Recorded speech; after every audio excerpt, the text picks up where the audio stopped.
اللہ الرحمن الرحیم۔ شعبان کا مہینہ چل رہا ہے جو انتہائی خیر اور برکت کا مہینہ ہے،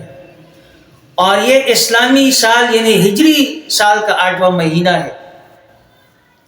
حضرت انس بن مالک رضی اللہ تعالیٰ کی روایت میں ہے کہ اس مہینے میں روزہ داروں کے جو اجر اور ثواب ہیں وہ زیادہ پھیل جاتا ہے، یعنی جو بھی اس مہینے کے اندر خیر اور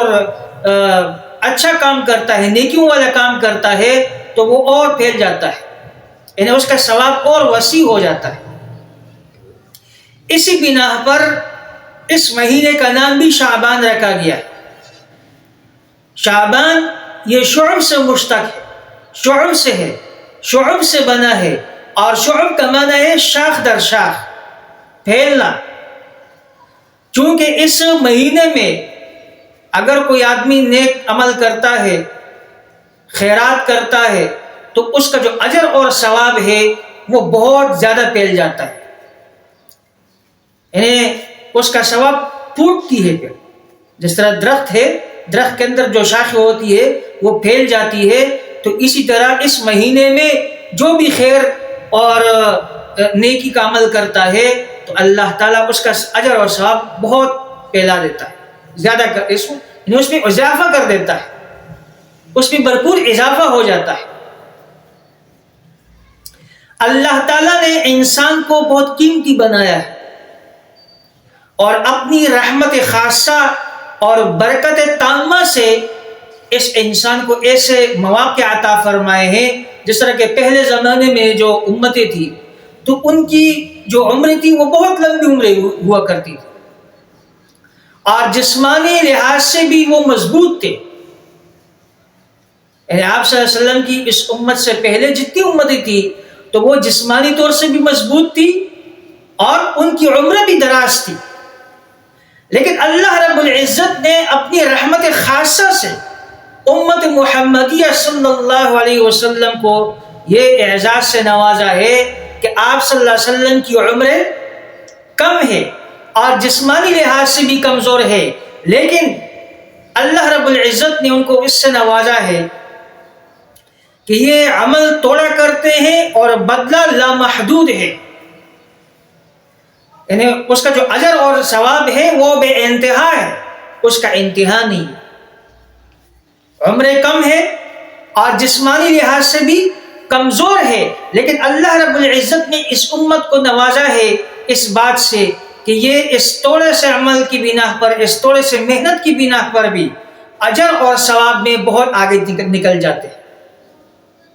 اس میں بھرپور اضافہ ہو جاتا ہے۔ تو ایسے مواقع اللہ رب العزت نے اس امت کو لیے وہ مہیا کیے ہیں، جیسے یہ شعبان ہے کہ اس میں جو بھی انسان خیر اور برکت عمل کرتا ہے تو اللہ تعالیٰ اس میں اضافہ کر دیتا ہے، اس کے اجر و ثواب۔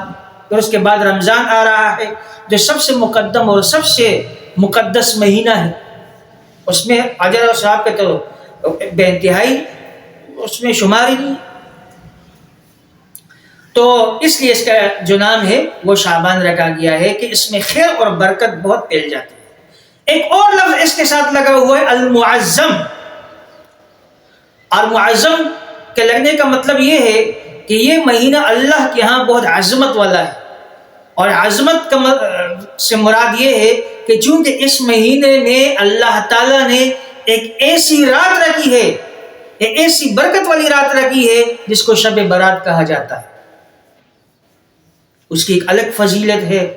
اللہ رب العزت نے ایسے مواقع عطا فرمائے۔ حدیث میں ہے نبی اکرم صلی اللہ علیہ وسلم نے فرمایا کہ شعبان کے چاند کا شمار رکھا کرو رمضان کے لیے، یعنی شعبان کے ایک ایک دن کو شمار کیا کرو کہ آج اس کا یہ دن ہے، اس کا یہ دن ہے۔ جب ان دنوں کو شمار کریں گے تو رمضان کے آنے میں پھر غلطی نہیں ہوگی کہ یہ رمضان کا دن چل رہا ہے یا کیا ہے، یعنی اس کی تاریخ میں پھر غلطی نہیں ہوگی۔ تو اس لیے آپ صلی اللہ علیہ وسلم نے فرمایا کہ شعبان کے چاند کا شمار کیا کرو رمضان کے لیے۔ اسی طرح حضرت عائشہ صدیقہ رضی اللہ تعالی عنہ سے روایت ہے کہ انہوں نے فرمایا کہ اس مہینے سے زیادہ کسی بھی مہینے میں نبی اکرم صلی اللہ علیہ وسلم روزے نہیں رکھتے تھے. اس مہینے میں آپ صلی اللہ علیہ وسلم بہت زیادہ روزے رکھتے تھے پورے مہینے. یہ اس امت کو تعلیم ہے کہ آپ بھی اس مہینے میں سے زیادہ سے زیادہ اس میں روزے رکھا کر تاکہ رمضان کے لیے تیاری پوری ہو. اس لیے کہ یہ شعبان یہ رمضان کا مقدمہ ہے. جس طرح شوال وہ رمضان کا تتمہ ہے تو یہ شعبان یہ رمضان کا مقدمہ ہے کہ انسان اس میں اپنے آپ کو رمضان کے لیے تیار کرتا ہے, زیادہ سے زیادہ روزے رکھتا ہے تاکہ وہ رمضان کے لیے مستعد رہے. تو اللہ تعالیٰ ہمیں اس مہینے میں زیادہ سے زیادہ خیر اور برکت کی توفیق عطا فرمائے اور زیادہ سے زیادہ اس میں روزہ رکھنے کی توفیق عطا فرمائے.